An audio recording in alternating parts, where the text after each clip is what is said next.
好不容易挤进早八的电梯，一阵警报声突然响起。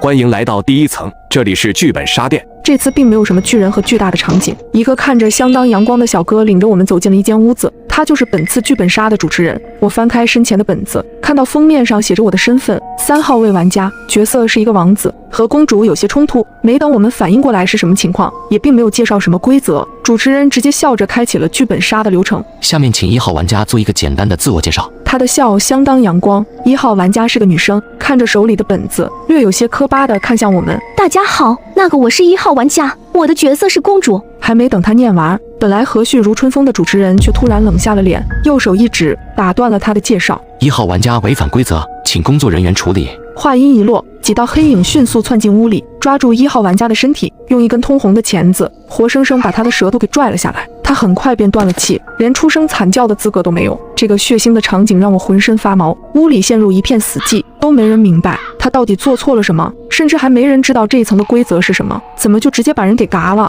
可主持人却像无事发生一般，立马恢复了从容的笑，看向一个已经呆住的男孩。接下来请2号玩家做一个简单的自我介绍。2号玩家眼睛紧张地瞪着，从瞳子里已经可以看出他的慌乱。这一次他没有说一句多余的话，也没任何磕巴，相当标准地按照本子上的内容一字一句复述。2号位玩家，角色是带刀侍卫，我的职责是拥护。他念完之后，战战兢兢地看向主持人，却再度迎来了冷漠的眼神。2号玩家违反规则，请工作人员处理。不要！他不停摇摆着双手，却并没有任何作用。那几个看不清面貌的黑影眨眼便窜到他的身边，重复了之前的行为。我的脑子里跑过无数个念头，到底违反了什么规则？诡异的场景瞬间让我汗流浃背，主持人却并没有任何停下的意思，一脸微笑地看向我。汗流浃背了吧，老弟？那么接下来，请3号玩家做一个简单的自我介绍。我到底该说什么？煎熬的感觉涌上心头。如果说1号位玩家上有什么失误的话，那2号位玩家的回答已经算是绝对的标准。如果这样都算是违反规则的话，到底什么内容在规则的容许内？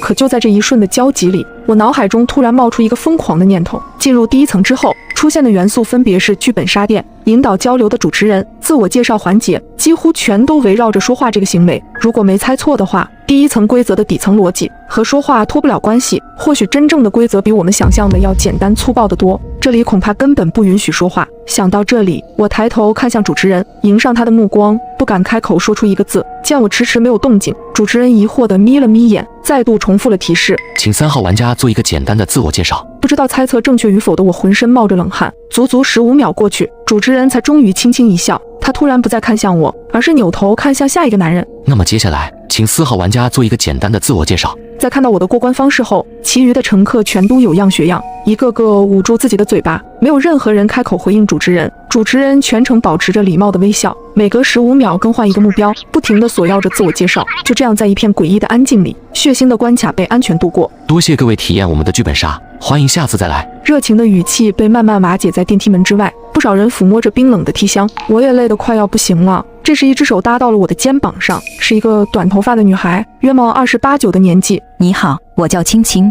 多亏刚才你的反应够快，救了我们全部人的命。不知道为什么，我总感觉这个女孩有点眼熟，好像在鬼畜地铁里见过。我叫酱汁，距离电梯关门还有1分钟，我想我们可以交流一下关于电梯规则的看法。我觉得你的思维能力算是比较靠谱的。你有什么思路吗？我忍不住好奇地打量她。每一层都有专属的规则，已有的信息对于后面的关卡应该没有太多帮助。你有没有想过这部电梯对应的数字？为什么总共是18层？他指了指如今固定在1的信号灯。18这个数字，在神话故事里可是有一个相当知名的指代。你是说18层地狱？